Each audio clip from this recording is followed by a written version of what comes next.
Did you know that the Mormon prophet Joseph Smith was the first American presidential candidate to be assassinated during his campaign?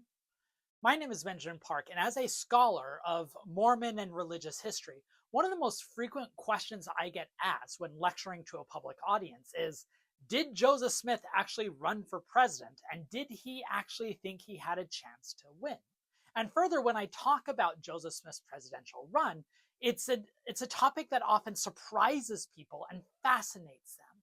So let's do a video devoted to Joseph Smith's 1844 presidential run, why he did it, what his presidential platform was, and what are some of the lasting legacies. Because more than just a point of quixotic fascination, I believe that this story tells us a lot about not just early Mormonism, but American culture and politics during the tumultuous decade of the 1840s. Let's dig in. But first, we need a little bit of context. When the Church of Jesus Christ of Latter-day Saints, frequently known as the Mormons, settled in Illinois into what would become their quasi-city state of Nauvoo on the banks of the Mississippi River, they were refugees. They believed that the entire state of Missouri had conspired to kick them out of the state, deprive them of their rights, and that the governor of Missouri was no more than the head of a mob who had signed an extermination order saying that the Mormons must be treated as enemies and either driven from the state or exterminated. And so they wanted political parties to intervene and offer them redress.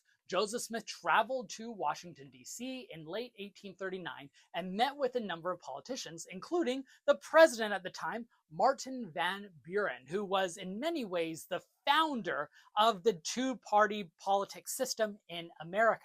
And when Joseph Smith presented the case to Van Buren allegedly responded, well, your cause is just, but there's nothing I could do because if I helped you, I would lose the vote of Missouri.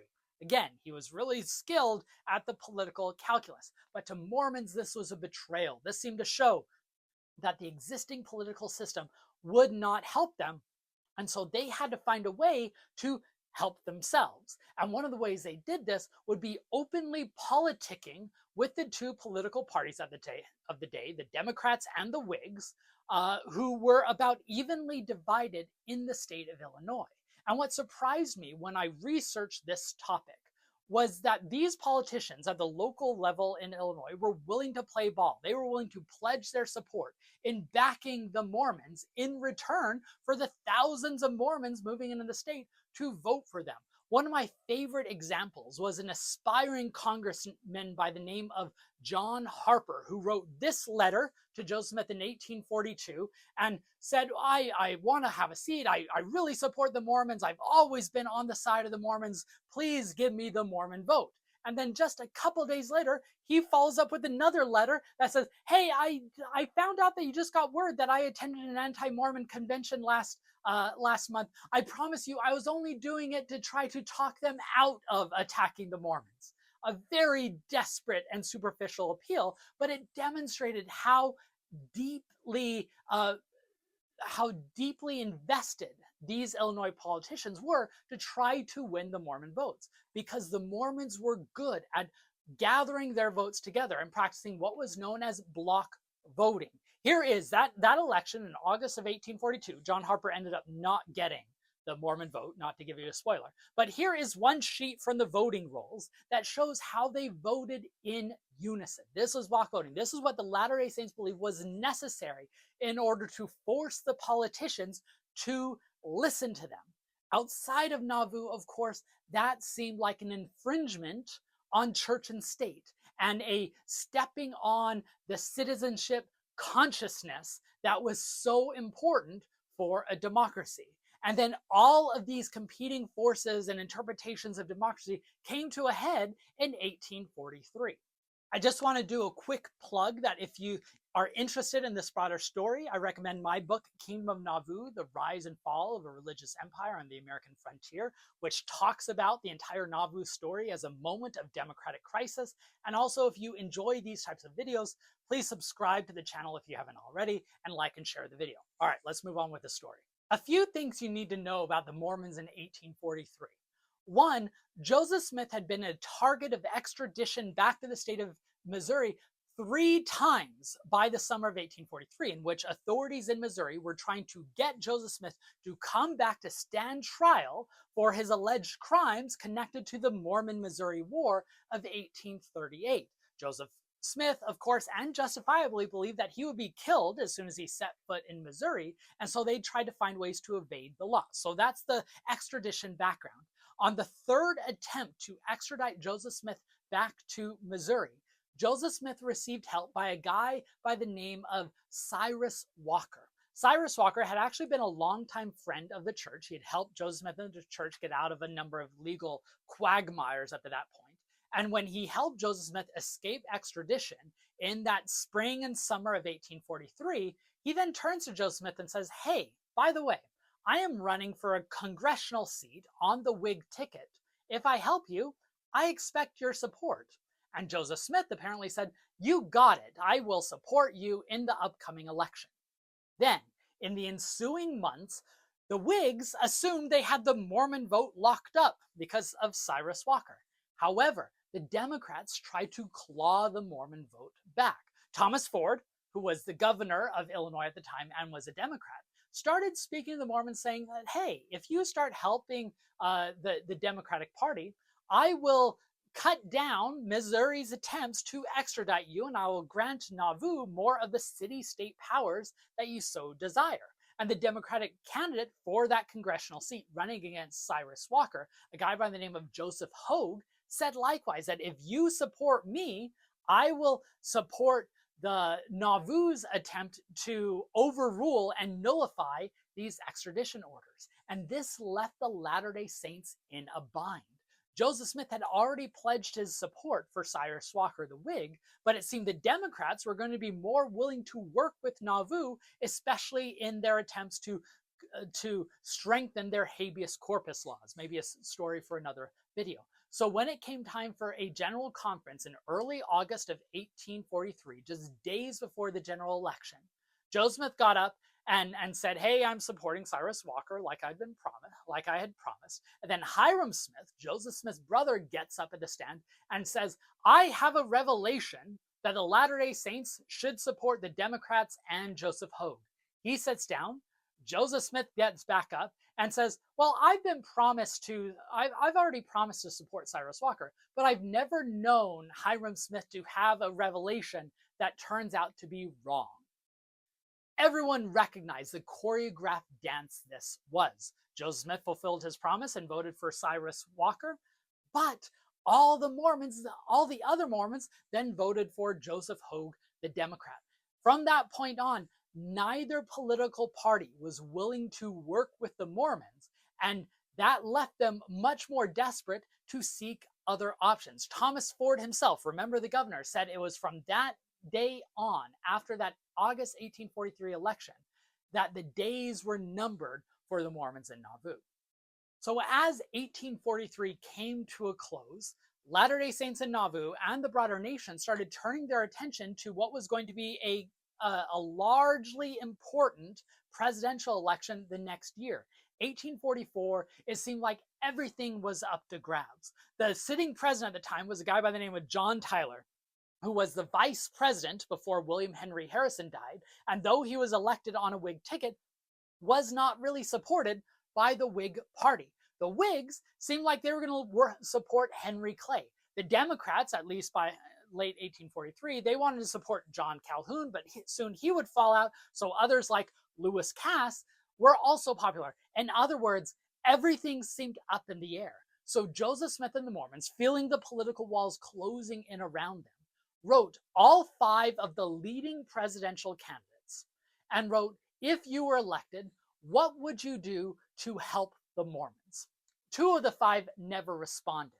The 3 that did respond did not give very supportive answers.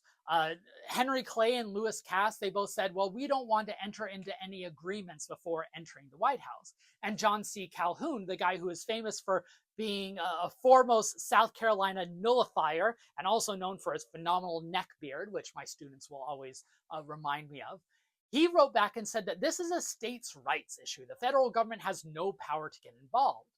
To which Joseph Smith responded and says, you have a weak interpretation of the Constitution if you believe that the executive power cannot overrule states. This is one story that often comes to my mind when I think of modern Mormon libertarianism, given that Joseph Smith himself was a strong proponent of federal power.